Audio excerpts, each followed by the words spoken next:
In this tutorial, I'll show you how to unlink Instagram accounts from Account Center from any device. Let's get started. First, open Instagram and tap your profile icon at the bottom right. Then, tap the three-line menu in the top right corner.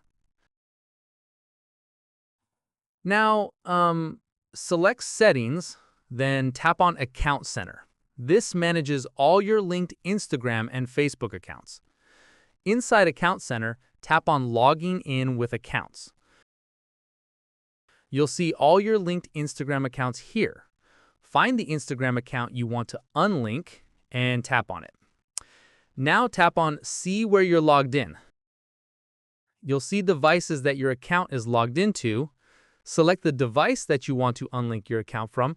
Keep a note that you can unlink from multiple devices at once. After you choose the devices, then tap on the Logout button on the bottom of your screen. Then a confirmation will appear. Tap on Logout again, and that's how you unlink Instagram account from devices. If this helped, don't forget to subscribe to ClickFix for more tutorials.